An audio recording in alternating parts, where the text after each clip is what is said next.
कैसे हो दोस्तों। कैल्शियम से भरपूर दूध हड्डियों की मजबूती के लिए एक ताकतवर चीज समझा जाता है। हमने अक्सर अपने बड़े बुजुर्गों को कहते सुना है कि दूध पीना जरूरी है। दूध नहीं पियोगे तो बड़े कैसे होगे। लेकिन क्या कभी आपने ये भी सोचा है कि दूध एक सफेद जहर भी हो सकता है। क्योंकि पिछले 1/3 से वाकई दूध पर सवाल उठ रहे हैं। क्योंकि कुछ साइंटिस्ट कहते हैं कि दूध हड्डियों के लिए सेहतमंद और न्यूट्रिशन से भरपूर है, लेकिन कुछ साइंटिस्ट ये भी कहते हैं कि दूध पीने से कैंसर और जल्द मौत की वजह बन सकता है।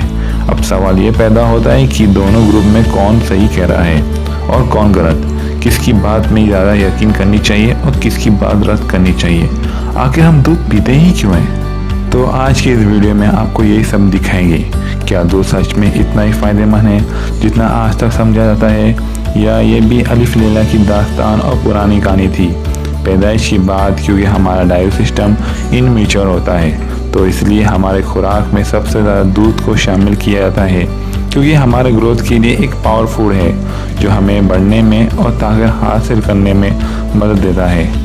मिल्क में मौजूद फैट, विटामिन, मिनरल और मिल्क शुगर दूध के अंदर मौजूद होते हैं। इसके अलावा इसमें कुछ एंटीबॉडी और ऐसे प्रोटीन होते हैं जो बच्चों की इम्यूनिटी सिस्टम को रेगुलेट करते हैं और कुछ इन्फेक्शन से महफूज रखते हैं। और जब बच्चे थोड़े बड़े हो जाते हैं और उसे दूसरी किस्म की डाइट देते हैं, और ऐसे सदियों से होता चला आ रहा है। लगभग 11,000 साल पहले जब इंसानों ने एग्रीकल्चर करना शुरू कर दिया था, साथ ही दूध और गोश्त वगैरह के लिए डेयरी एनिमल पालना शुरू कर दिया था, जिसमें कि गाय, बकरे, भैंस और भेड़ शामिल थी। उन्हें अंदाज़ा हो गया था कि डेयरी एनिमल घास फूस खाकर अपना गुजारा कर लेते हैं, बदले में इंसान इनसे खूब फ़ायदा उठा सकता है।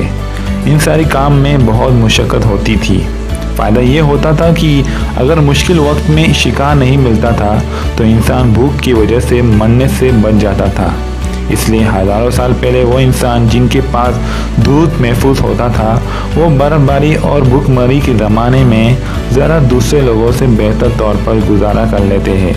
लेकिन एक रिसर्च के मुताबिक ज़्यादा दूध पीने से इंसानों की जीन्स बदलने लगता है, और दूध को हजम करने के लिए हमारे बॉडी में एक एंजाइम होता है जिसे लैक्टोज एंजाइम कहते हैं।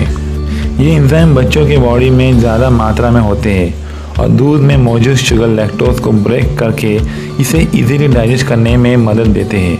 लेकिन जैसे जैसे हम बड़े हो जाते हैं, हमारे बॉडी में ये एंजाइम थोड़े बनने लगते हैं। एक रिसर्च के मुताबिक दुनिया में 65% लोग में ये बचपन के बाद ये एंजाइम बनते ही नहीं। इसका मतलब ये होता है कि ऐसे लोग एक दिन में 150 मिलीलीटर दूध हजम नहीं कर सकते।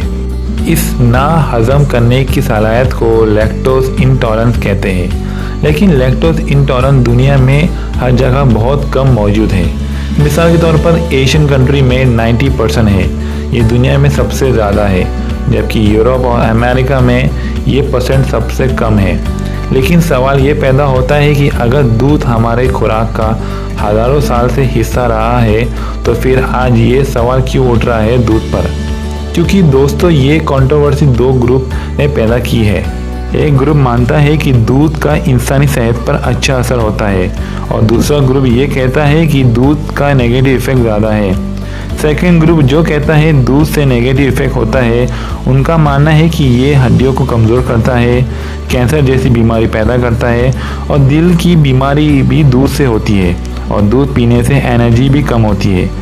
कुछ पुराने रिसर्च से ये बात सामने आई है कि दूध पीने से ब्रेस्ट कैंसर और लीवर कैंसर का खतरा बढ़ जाता है। लेकिन जब इस रिसर्च का मेटा एनालिसिस किया गया तो ये बात सामने आई कि दूध पीने या ना पीने से कैंसर से कोई ताल्लुक ही नहीं है। अब आप में से कुछ लोग सोच रहे होंगे कि मेटा एनालिसिस किसको कहते हैं। तो इसे आसान भाषा में यूँ समझे कि एक चीज़ पर बहुत सी रिसर्च की गई हो, उसका कुछ रिजल्ट ना आए तो फिर एक एक्यूरेट रिजल्ट के लिए मेटा एनालिसिस करा जाता है। दूध से कैंसर होता है क्या नहीं, मेटा एनालिसिस से इसका जवाब मिल गया। जवाब यह था कि दूध पीने से कैंसर नहीं होता। इसका उलट दूध में मौजूद कैल्शियम लीवर कैंसर को रोकने में मदद देता है। दूध का तीसरा पॉइंट था कि दूध पीने से हड्डियों पर नेगेटिव इफेक्ट होता है। ये रिसर्च से बहुत ही दिलचस्प बात आई, वो ये है कि दूध का हड्डियों पर किसी तरह नेगेटिव इफेक्ट होता ही नहीं है। अब बात करते हैं दूध से होने वाली एलर्जी के बारे में। ये बात किसी हद तक साबित होता है कि दूध से एलर्जी हो सकता है। स्किम मिल्क से एलर्जी 0.26% बढ़ जाता है। ये एलर्जी बड़ों से ज़्यादा बच्चों में होता है। वक्त के साथ साथ जैसे जैसे बच्चे बड़े हो जाते हैं एलर्जी भी कम हो जाती है। अब सवाल ये पैदा होता है कि सेहतमंद ज़िंदगी गुजारने के लिए दूध पीना बहुत ज़रूरी है क्या? दोस्तों, इस बात से इनकार मुमकिन ही नहीं कि दूध न्यूट्रिशन और प्रोटीन से भरपूर है। अगर दूध से एलर्जी ना हो तो ये बच्चों के लिए कैल्शियम और वो लोग जो सब्जी खाते हैं उनके लिए विटामिन बी हासिल करने का फॉर्मूला है। जब बात आती है प्रोटीन लेवल और न्यूट्रिशन वैल्यू की तो काऊ मिल्क यानी गाय का फ्रेश दूध सबसे ज़्यादा प्रोटीन और न्यूट्रिशन से भरपूर है और बाकी सब में आर्टिफिशियल फ्लेवर और महफूज रखने के लिए कुछ दूसरे केमिकल इस्तेमाल करते हैं। लेकिन क्या आप जानते हैं कि फ्यूचर में लैब मिल्क भी पी सकते हैं? ये ऐसा दूध जो कि किसी जानवर के जिस्म से हासिल नहीं किया गया बल्कि लेबोरेटरी में तैयार किया हुआ दूध है। दुनिया में इस वक्त भी ये दूध तैयार हो रहा है और इस्तेमाल भी हो रहा है।